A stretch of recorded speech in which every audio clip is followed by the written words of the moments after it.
How does this demonstrate the court that he poses no risk of flight or interference?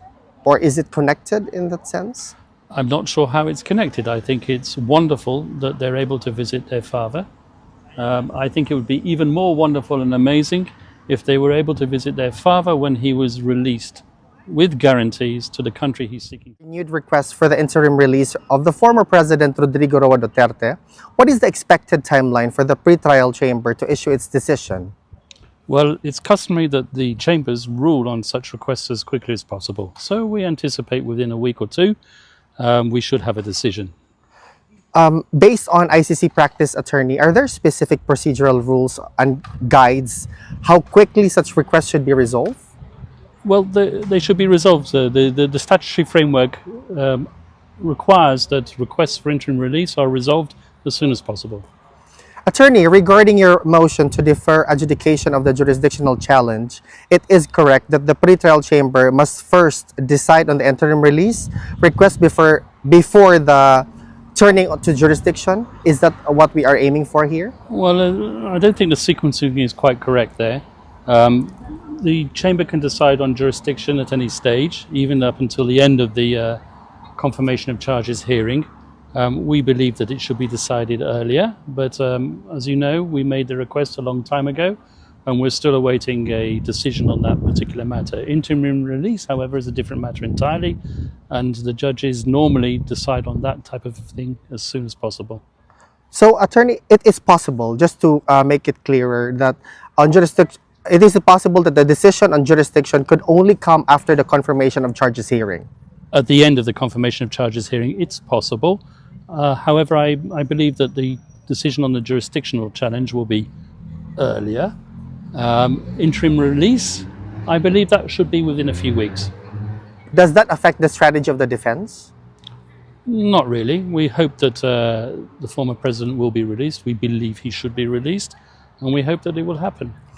Attorney, if the court ultimately decides not to proceed to trial, what happens to the unresolved motions, such as those jurisdictional challenge or interim release? Will they simply be moot or academic? They will be moot and academic, yes, exactly. I mean, if the case doesn't go to trial, it's because there isn't enough evidence to satisfy the substantial grounds to satisfy the court that the former president committed crimes. So there's no case to answer, as it were. Attorney Kaufman, on a different matter, media reports claim you withdrew the request to disqualify Chief Prosecutor Karim Khan before the appeals chamber. Can you clarify whether this is accurate? No, it's totally false. That's based on an incorrect reading that some reporter, I forget which journal it was, had of something that was published on the website. And like you, Alvin, who didn't unfortunately read the fine details, what was published on the ICC website was an earlier motion that we filed in April, where the prosecutor had notified his supposed lack of conflict of interest. We relied on what's called the presumption of prosecutorial regularity. Didn't feel that there was a need to basically contradict what the former prosecutor had said. I say the former prosecutor, the current prosecutor, but he's currently on self-imposed leave. And then, at the end of June, we were suddenly disclosed the motion that he'd filed on behalf of the victims that he had represented. He'd represented more than 100 victims. The number, the nature of the representation were not known to us in advance. That's why we have reintroduced the request for the disqualification of the prosecutor. Attorney, if the appeals chamber grants your request and Prosecutor Khan is disqualified, what would be the immediate and long-term significance of these developments? Well, immediate and long-term significance won't be too great because effectively, as I've told you just now, he's on self-imposed leave because of the allegations made against him. However, there is an additional aspect to the request to disqualify Karim Khan. We argue that the very fact of his involvement as a victim's representative and subsequently becoming the prosecutor means that the investigation itself against the former president has been contaminated. Okay. Attorney, does that also mean that there is a requirement to change prosecutorial leadership or potentially delay the proceedings? No, because at the current moment in time, the person who's handling the prosecution, technically speaking, is Deputy Prosecutor Niang, and there's an American prosecutor who's handling the case on a daily basis. Attorney Kaufman, media outlets have been criticized for inaccurate or negligent reporting on these proceedings, particularly on sensitive matters. What is your response to this? Well, I think it's a justified criticism. People jump to conclusions on the basis of what they see on the website. They don't bother reading the fine print, and they see the glaring headlines, think it's newsworthy, and immediately publish without applying the brain too much. Do you believe that such reporting could prejudice public opinion or even affect the fairness of the proceedings? Sometimes it's liable to do so, indeed, yeah. Attorney, just to piggyback on that, given that during the administration of former President Rodrigo Roa Duterte, certain media reports were arguably published with negligence in fact-checking or appeared to have been influenced by external directives, can such circumstances be invoked to challenge the credibility and evidentiary weight of media-based accounts presented before the International Criminal Court? Well, it's a rather long question, Alvin, but I'll do my best to answer it. It's quite well known that at the International Criminal Court, cases start off on the basis of media reports. And in fact, one of the criticisms leveled at the prosecution in the past has been a heavy reliance on open source materials.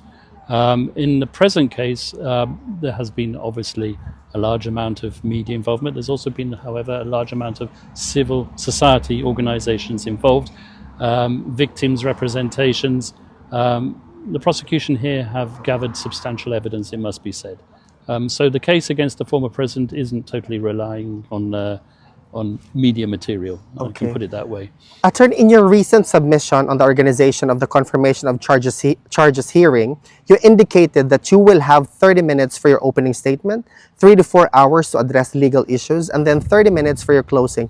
Could you share how you are preparing for this, especially in terms of structuring legal arguments and emphasizing key defenses?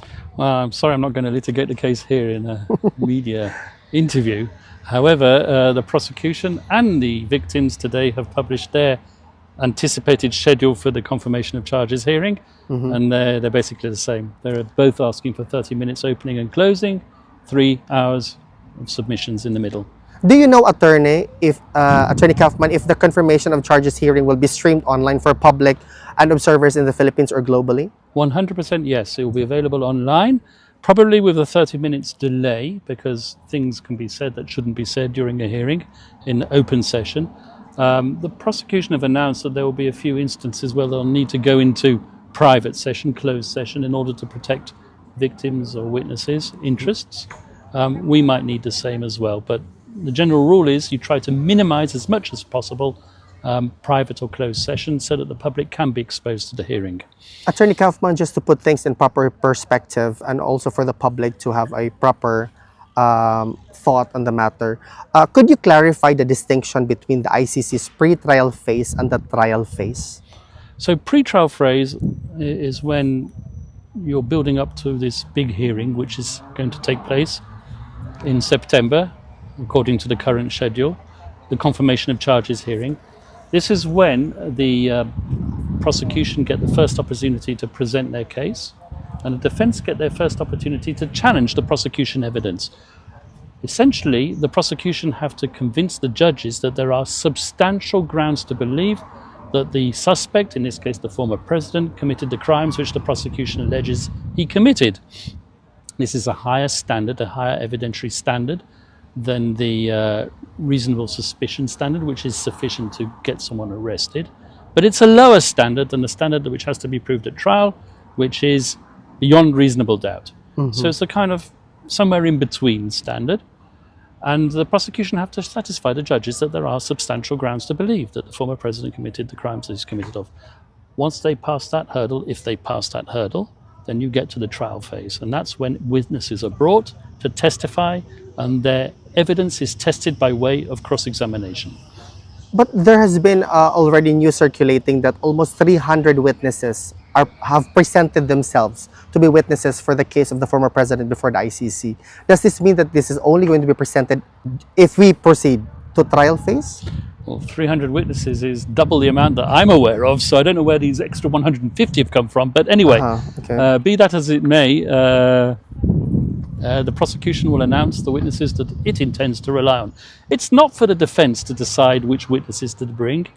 It's the prosecution who brought this case against the former president. It's the prosecution who have to prove this case against the former president, and they have to do it beyond reasonable doubt, So assuming they satisfy the substantial grounds to believe. just one Test. more follow-up on that particular question, attorney. What kind of decision does the pretrial chamber issue at the end of this stage then? Whether or not certain charges are confirmed and suitable to go forward to trial. Yes, Banat Bay from Sorry.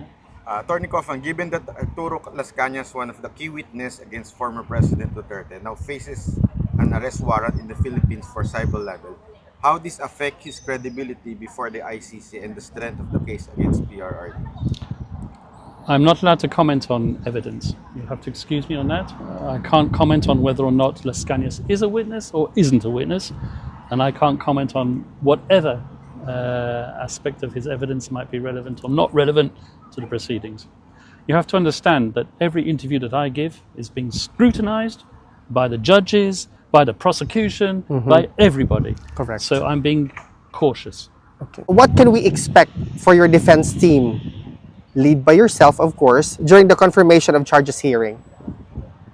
A very strong rebuttal of prosecution evidence. More than that, I'm not going to give you in this interview. Okay. Attorney, this is just something that has already transpired.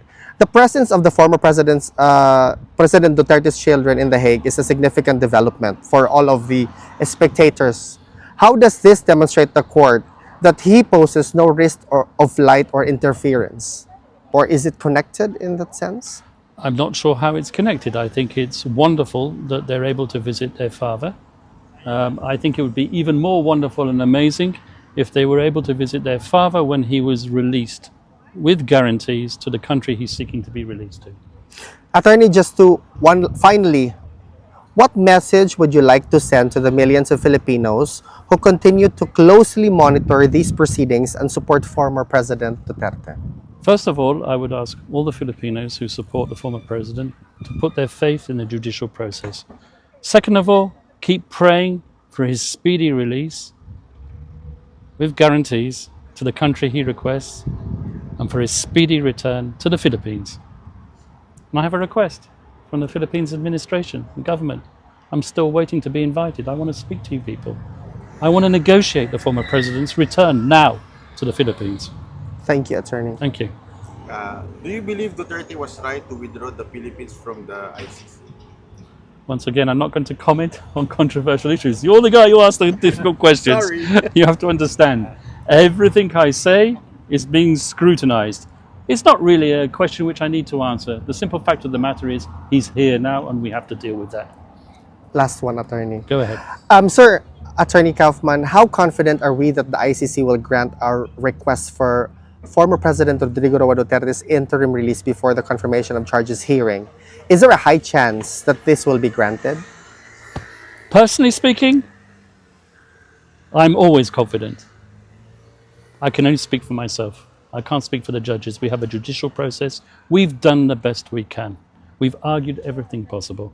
We just hope that the judges will agree.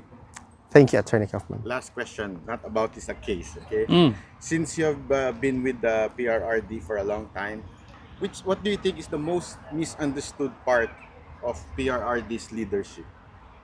The speeches which have been selectively chosen. People can choose speeches which suit their purposes, but the former president made plenty of speeches which don't necessarily support a policy of extrajudicial killing. They don't. Thank you, Attorney He Kaufman. was a person who wasn't shy of using, can we put it, colourful language. But he's probably one of the most popular politicians in the Philippines has ever had. And there's a reason for that. That's Do you correct. think that the media is intentionally doing fake news so that PRRD would be crucified? I think we'll save those comments for court. Okay? All right, thank you. Thank you.